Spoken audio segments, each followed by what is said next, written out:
A contract dispute spills over to Twitter as Jim Irsay and the Indianapolis Colts give us some off-season drama. Let's get to it. You are Locked On Colts, your daily Indianapolis Colts podcast. Part of the Locked On Podcast Network, your team every day.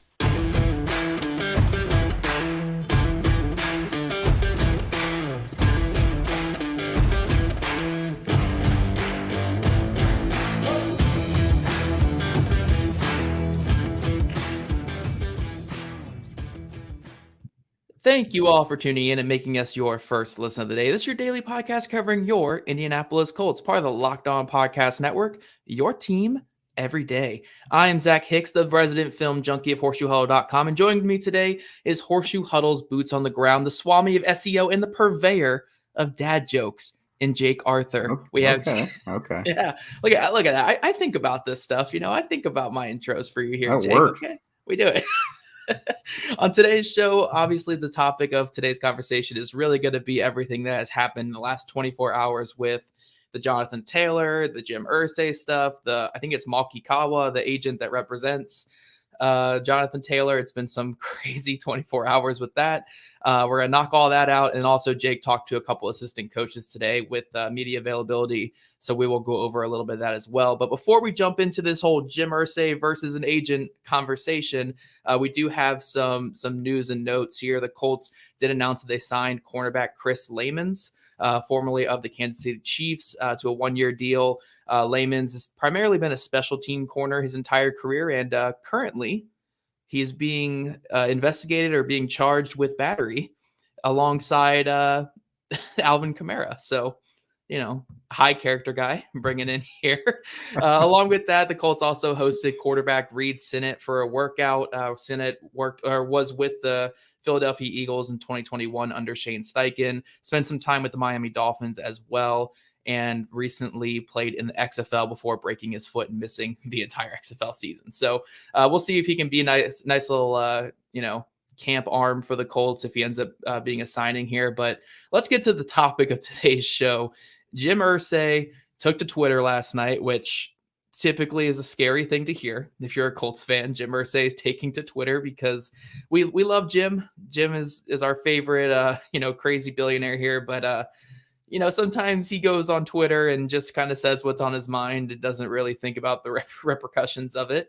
Jim Irsay last night tweeted NFL running back situation. We have negotiated a CBA that took years of effort and hard work and compromise in good faith by both sides. To say now that a specific player category wants another negotiation after the fact is inappropriate. Some agents are selling bad faith. Now, knowing what we know about Jim Irsay, this was probably a response to what Najee Harris said of the Pittsburgh Steelers, saying that they want to renegotiate the CBA for running backs. But obviously, Jonathan Taylor's agent did not find that too amusing because he tweeted a response saying bad faith is not paying your top offensive player. And there was also another thing today where Jonathan Taylor's agent, I believe his name is Malki Kawa, a first-round management. He did have another quote tweet that I'm kind of paraphrasing here saying he doubts that this can be fixed, this working relationship between the two sides. So Jake, yikes. That's all I can really say here with this. I mean, oh my gosh, man.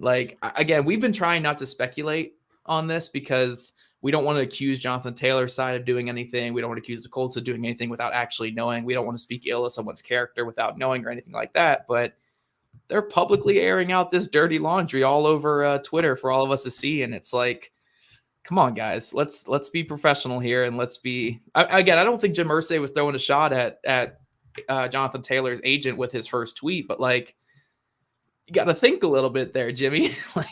Just think a little bit before you tweet that, Yeah, the last line about selling bad faith leaves an open door for any agent to come out and defend themselves or whatever, because that's something, you say that about agents in general, and it's an open door for any of them to get offended about it, rightfully so. It's just, no one is doing this right. And that's not even really for me to say, but I'm pretty sure a war of words between the owner and an agent of a superstar player is not supposed to transpire on Twitter. This situation is just ugly. If we weren't a family show, I would probably find other words to describe it. But at the beginning of camp, I wouldn't have thought that this was going downhill fast. But like looking at it right now, I mean, Monkey Kawa is probably right. Like, I almost doubt this relationship can get fixed, especially with him now being a mouthpiece for Taylor. The normally very reserved and not going to ruffle many feathers Taylor, his agent is now really piping in at a high level. He is Taylor's representation. So whether Taylor likes it or not, everything that's coming out of Kawa's mouth or off his fingers for Twitter, that is reflective of Taylor's stance. Yeah. Yeah. And the thing is too, like, we're not trying to absolve Jim Irsay here by saying like Jim it shouldn't have gotten to this. It shouldn't have got to this right. point. Right. And again, I don't think Jim was throwing a shot at Kawa with his initial tweet, but you got to, again, read the room a little bit here, Jim. That's what one of our comments said here. And I completely agree. You got to read the room just a little bit here. But I think the agent is just taking this to a place that it just did not need to go. Especially with the talking about the relationship being irreparable basically on Twitter. And then if you look at his likes on Twitter, which are very public, everyone can see them. Every single comment that's like, oh, Miami should trade for him, or the Colts should trade him away, or if the Colts aren't going to pay him, don't have him anymore. And he's like liking all these things. It's like, come on, man. Like, let's have a level of professionalism here. Like, let's look out for your player. Let's not try to make it all about you. I've talked with a lot of agents over the years. I'm really close with a lot of agents, a lot of good friends that are agents with some of the top agencies in football. And something I've noticed with all the best agents are the best agents out there are the ones where you don't know their name. The ones where if a player gets signed, you hear, oh, Wasserman signed this guy, or oh, Priority Sports signed this guy, or got this guy a big deal. The ones where you see per their agent this, or the agent says this, is typically the guys who are not really in the best interest of their players. Are typically in their own best interest. And I don't want to take too many shots at people's character here because it's a stressful situation, and obviously both these sides are doing a lot of things wrong here. But like, let's get this off Twitter. Like, let's just get this off Twitter. It's really not worth it. Like, neither side's coming out looking great here. At least Irsay didn't respond more and make it even worse. Yeah. But like, yeah, Irsay gets a little heated, and like, I'm glad there's no microphone in front of him right now because it would definitely get worse if there were. But let's just get this off of Twitter and stop negotiating through the press like this. It's just a bad look, man. It's such a bad look. And I don't know what this agent's end goal is here with this, because when you're looking at an asset that's depreciating and in a really bad spot right now, making yourself more of an issue by making these bombastic, crazy, all about me statements all over Twitter, like, how is that helping your client at all? Like, say he does get traded or whatever, is that new team going to pay him a ton of money now? Like, right. I don't know. I just don't see a winner in any of this. And I don't really know why it's getting aired out all over Twitter. Yeah. And it kind of has a ripple effect. Like, it's not like there are no other people involved in this. It's not just Irsay, Taylor, and the agent. Like, this agent also represents Shaquille Leonard. So like, if he's getting a real bad taste about JT in the relationship with the Colts, what's to say he's not going to want to work with the Colts in the future? JT is also a guy who like loves his teammates. Like, football players, just as much as they do it for the love of the game, or even some for money, they do it for the camaraderie and being with their teammates. This creates a problem where you create a toxic environment where the player, it's rough for him to come back and be a player because the organization, the relationship is deteriorating, but the guy just wants to go back and play with his teammates. That makes it so much more difficult. The whole situation, this is just not how it's supposed to go. Yeah. I will say, again, with some of my agency friends and stuff like that over the years, I've been clued into a lot of contract negotiations. And almost every contract negotiation I've heard when it comes to like a big time extension has always been pretty messy from both sides. Like, it's been pretty messy. But there are a couple that I know of where the player eventually did get that contract extension, where if you were not behind the scenes, like hearing about this stuff, you would not know that it was messy behind the scenes. And that's fine. Like, that is perfect. That's how these things go. Like, they are bloodbaths, these conversations, because teams want to save as much as they can. Players want to make as much as possible. And it ends up being this head-to-head pissing match, basically. But when it starts going out there on Twitter and stuff like that, like you said, it just makes it harder for the player to come back in that locker room, because basically the agent and the agency is speaking for the player. And nobody wants a player who's going to be all about them. And we're not even saying that is Jonathan Taylor. It's just what it looks like now. So I think we've talked enough about this for today. I'm sure we'll have more to talk about in the coming days, because it's the biggest story with the Colts right now. But coming up, we're going to talk about the assistant coaches that Jake talked to today. But first, this show is sponsored by eBay Motors. Our partners at eBay Motors have teamed up with Locked On Fantasy Football host Vinny Iyer to bring you some of the best fantasy picks each week, all season long. Whether you're prepping for the draft or scouting the waiver wire, every week we're going to provide you with players that are guaranteed to fit on your roster. So with draft prep underway in the upcoming season, let's see who Vinny has picked out for us on this week's eBay Guaranteed Fit Fantasy Picks of the Week. When the top tier quarterback is off the board in fantasy football drafts in 2023, there's another line of luxury passers and runners that were guaranteed to fit your starting lineups every week. One of them is Bears' Justin Fields, who started rolling out of the garage last season and is bound to jump into the fast lane this season. This time, on top of the huge rushing total, Fields can deliver improved stats in the air, with DJ Moore now leading Chicago's wide receiver core. I know last year, guys, I won a fantasy football championship because I had Justin Fields late in the draft, and that ended up being a huge boost for my team. And if you can get him, outside of the first couple rounds, that could just be QB1 when it comes to fantasy football. Vinny Iyer from Locked On Fantasy Football is going to help you win your fantasy football championship, and eBay Motors knows a championship team is about each player being a perfect fit. Same with your vehicle. With eBay Guaranteed Fit in over 122 million parts and accessories for your vehicle right at your fingertips, you can make sure your ride always is running smoothly. Air filters, brakes, batteries, taillights, alternators, shocks, struts, you name it. eBay Motors has it, and they'll make sure that it's the right fit for your car, because eBay Guaranteed Fit helps you understand exactly what part you need for your vehicle the first time. So go forth, switch gears, crank the AC, and say goodbye to sweating if your ride needs a little fixing up, because now you'll always be set up for success from the get-go with eBay Guaranteed Fit. Everything your vehicle is calling for is just a click away. For the parts and accessories that fit your vehicle, just look for the green check. Get the right parts, the right fit, and the right prices at ebaymotor.com. Let's ride. eBay Guaranteed Fit only available to U.S. customers, eligible items only. Exclusions apply. And every dayers, we're going to be back again, live streaming every day, every week. For Colts training camp. Not on the weekends, actually. We'll do a little bit on the weekends, but Monday through Friday, we will be here live streaming between 4 and 4:30, talking Colts training camp. And tomorrow, with the Colts practicing, we're going to open up to questions at the end of the show. So make sure you guys are there for that live stream. All right, Jake. So while I get a drink of water, you talked to some of the assistant coaches today. What were some notable things that you guys talked about, and who did you really talk with when it comes to these assistant coaches today? Yeah, so we got to talk to all three coordinators, which is good. Even Brian Mason, you don't always talk to the special teams coach, but we're trying to work him in. We're trying to get him used to dealing with media and the pros. He's getting there. But no, we talked to several of the other assistants: Tony Sperano Jr., Reggie Wayne, Cam Turner, Ron Milas. Some of the big ones.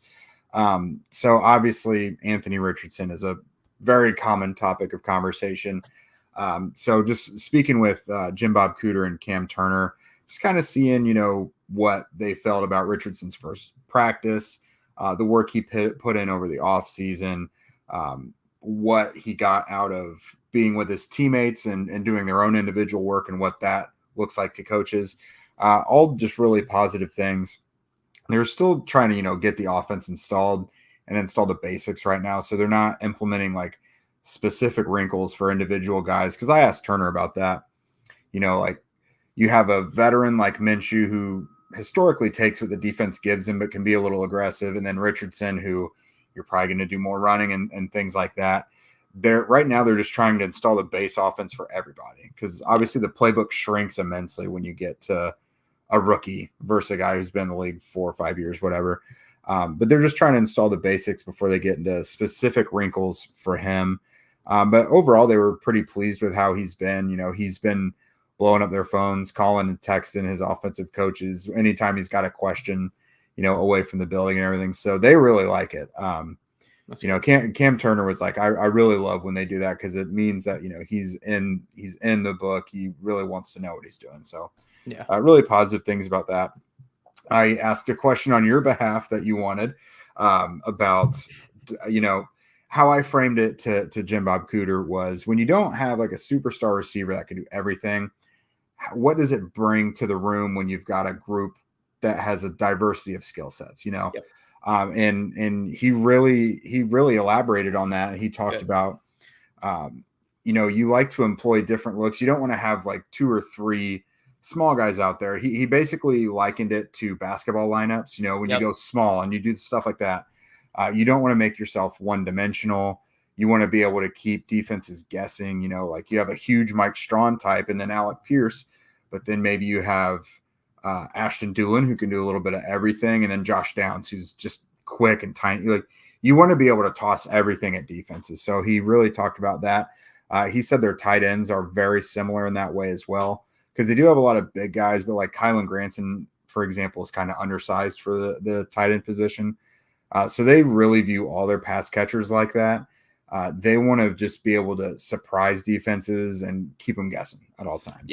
Yeah, no, it's a big reason why I wanted you to ask that question, or a similar question to that, is because, when we've seen with the Colts the last couple seasons, especially on offense and at wide receiver, is Chris Ballard loves the big wide receiver. Yeah. They love the big wide receiver. He loves the 6'4" guy who can jump 40 inches and win vertically down the field. But now we're actually seeing this roster kind of being filled out with a lot of different skill sets at wide receiver.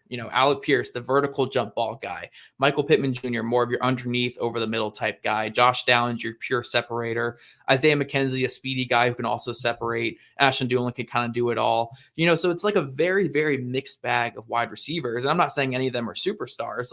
Like you mentioned, like you don't have that do it all superstar, but you have a lot of really good role players. So when it comes to being a guy like Jim Bob Cooter, who has been a play caller before, who's been heavily involved in play calling in his career, I was really curious on how all of that can come together, and how all those different skill sets can be worked to your advantage as a play caller. So I'm glad that he was able to elaborate on that and bring up the tight end group too, because I didn't even think about that. But, you have Jelani Woods, who's this massive, massive tight end who can also run. But then you have Kylan Granson who can separate. Then you have a bunch of blockers who can be used in the run game. So, it was a very interesting thing that I wanted to get his opinion on there. And I'm glad he went into detail with that. Yeah, this group of Colts assistant coaches, from coordinators and assistants across the board, a lot of them will talk your ear off, and it's great. And which kind of leads me into the next guy, Tony Sperano Jr. He's quickly becoming one of my favorite Colts people at all to talk to. We bent his ear the entire time availability was out there. But I was asking him, a bit about the offensive line, and, there was really no turnover. This is something you and I have talked about.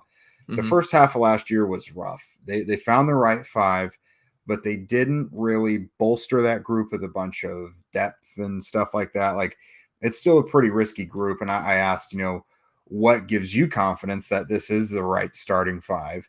And he said, he's just basically ripping last year out and throwing it away because he wasn't here. All he knows is the guys he's got right now. They're putting the right work in. He's seen, the group he has in front of him looks like a good starting 5 to him, basically. So he can't really speak to what went on last year. And I asked, between your veterans in there, Quentin, Ryan Kelly, what have they done to kind of take ownership moving forward and like get things corrected? And he could not have spoken higher about the work that Quentin, Ryan Kelly, and Braden Smith have done as the veterans, like totally owning the offensive line room, taking everybody under their wings, and like ensuring that they are going to be a cohesive quality unit. So yeah, they're at least saying all the right things. I mean, last year was a disaster to start out with. They know it. And I mean, they got a real good thing going on between coach and players right now. These guys are really feeding off each other, and they want to correct the issues that last year brought. So yeah. Oh, I do kind of like with this coaching staff. I know a lot of people were not like criticizing it, but people were questioning, you're going so young with this coaching staff, that could blow up in your face. But also, it could work out well for you because you get so many energetic voices in the room that are just eager to learn and learn on the job. Now, it might not be pretty the first 8, 9, 10 weeks because they are so young and they're all adapting to their new roles and adapting to these kind of more responsibility for themselves. But you have so much young, energetic, smart football minds in one room that it's bound to do some good things for you if it can all come together. So we're going to keep this conversation going, talking about assistant coaches on the defense side of the ball after this second here. All right, Jake. So that was a clumsy little fumble by me. And hopefully there's more clumsy fumbles by opposing offense this year with this defense, hopefully getting more turnovers. So while I get a drink of water and I relax a little bit, Jake, what did you hear from the coach, from the defensive coaches today when you talked to them? Yeah. So Gus was asked a good bit about, Shaquille Leonard returning, what that does for the defense and everything. Generically, of course, like he brings high energy, guys feed off that. His ability to make plays is unmatched, like all things we've talked about. But really, I ask specifically because, again, this is something you and I have talked about. Like, this is kind of his first year going into it in Gus's system. So Right. He got to play a few games last year, but he's still really learning himself. So I asked him, what impact does that have that he's here from day one of practice now? And he's like, on the field, he's getting that work in now, but the guy was studying nonstop while he was out last year. Like, as much as he could absorb the system and everything, and even be able to teach it to some guys last year, he was doing all that. So, Leonard was being a film junkie and studying and doing all this stuff. And Bradley really touched on the relationship that Leonard has with linebackers coach Richard Smith. Oh, and cool. those two are side by side in constant communication. So hopefully Leonard is not as far back as the other. I mean, just not being able to play full season, of course, but I don't know that he's going to be that far behind when it comes to getting on the field and matching what he can do on the field in the system with what he's seen already, if that makes sense. Yeah. Because obviously last year when he was getting on the field in games, it was pretty clunky. Yeah, he just wasn't healthy at all, man. Like No. you could just tell, like he could barely move on the Tennessee Titans game. He was running in quicksand that entire game. But it's big that he has that relationship with a guy like Richard Smith, who, again, linebackers coach here, but a lot of people don't realize he's been in the NFL for I think almost 30 years at this point. He's been a defensive coordinator multiple times in here. He's been with Gus Bradley for years. Like Richard Smith is one of the better minds you're going to have at linebacker coach in the NFL. So it's great that he has that relationship with him there. I did want to shift over here to a guy that we talked about a little bit yesterday, because you were saying how Chris Ballard was raving about him. And then I read the transcript today for an article I was writing, and I was like, oh, he was like really raving about this player. But Dallas Flowers, like Chris Ballard seems really, really high on him. Did you get to talk to Gus Bradley and Ron Miles about Dallas Flowers today? Yeah, I think Miles had probably already talked to him by the time I got there, but we did talk to Gus about him. And he basically, I'll put this kind of in the same vein as Nick Cross too, because these guys both had similar things said about them today. Basically, Flowers is long and athletic and fast, and they love all those physical things about him. But if you're going to play defense for Ron Miles in that secondary, he has to trust you, no doubt. Like he won't put a defensive back out there that he doesn't trust. And by the end of the season, when Flowers started getting some playing time and everything, he really started to get the big stamp of approval from the coaching staff. Okay. And, he has Ron Miles' stamp of approval now, Gus Bradley. They're not going to put him out there basically as the number one outside corner without that. And that is what he's doing. I mean, I don't think they're just going to inject Juju Brents as the top outside guy right away. I mean, he hasn't practiced all spring. So right now they are entrusting Dallas Flowers to be the top outside corner. And that's, they really like him. All the physical stuff is why they drafted him. And he was really good at special teams. But I think they're very, very enticed about what he can be as a corner. Yeah. Were there any other defensive backs that they particularly singled out today? I know you just said Nick Cross and Dallas Flowers, but who were some other guys they kind of talked about today? Yeah. So to finish off with Nick Cross, Gus kind of shined a light on maybe some of the issues last year. just being consistent and, maturing from being a young guy, basically, like giving it your full attention and effort at all times. That includes walkthroughs, practice, all of it. And now Nick Cross has kind of turned that corner. Good. He's giving it his all the time. And they said he did really, really well. I think Gus said during OTAs is when he was really starting to do really, really well this offseason. Okay. So Nick Cross, Dallas Flowers, a couple young guys to keep an eye on. Daryl Baker Jr., Milas, I just call it kind of the tail end of that. But he said, he didn't know who Baker was really when they first became acquainted and Baker joined on. But he's kind of endeared himself to him pretty quickly, and he kind of came out of nowhere, but they like him a lot. Julian Blackmon, they said, the transition from free safety to nickel and all that last year has really allowed him to move over to strong safety right now. And Gus himself compared it to a Cam Chancellor type role. They want that strong safety around the ball a lot. And Blackmon, from what I've seen in practice, and we've seen him do this as a rookie and last year, the guy can create turnovers. Like, he is talented when the ball is near him. So I think they see big things for him, honestly. And that's pretty intriguing because Blackmon had a hell of a summer last year. Unfortunately, didn't pan out to a big year, but I think there's reason to expect it this year. Yeah. I mean, Rodney McLeod was, like, I'm not going to say that he was this ball hawk at strong safety last year, but he made a lot of things happen at that strong safety position. Like, we saw firsthand last year how important that position is for this defense, because that was one of the Colts' top 3 or 4 defenders in the entire season was Rodney McLeod playing that role. So if Julian Blackmon could just replicate what McLeod did last year, then we're calling that an absolute win of a season for Julian Blackmon. But was there another corner or defensive back they mentioned today too? Yeah, last guy, and I asked Ron Milas about this specifically about Tony Brown. Like, how important is he to the defense? Because you take Kenny out of the equation, who else is out there playing nickel? And, Milas mentioned, Tony has followed me and Gus from the Chargers to the Raiders to here. Like, they really like Tony and his ability to, teach the defense to the younger guys as well. Not just the defense, but like the specific coverages and everything. And of course, the special teams ability is a nice cherry on top. So that kind of reaffirmed to me that they really, really like Tony, and he's probably relatively safe. And last thing I asked, I've always wondered, when Mike Mitchell, the assistant defensive backs coach, was here as a player with the Colts briefly, he had a huge impact on younger players. And so I asked Milas about that, and he said that's one reason we really wanted to keep him around and have him on the staff. Okay. His ability to relate to the players is really, unmatched, because he's not far removed from being a player himself, and he can just be really relatable.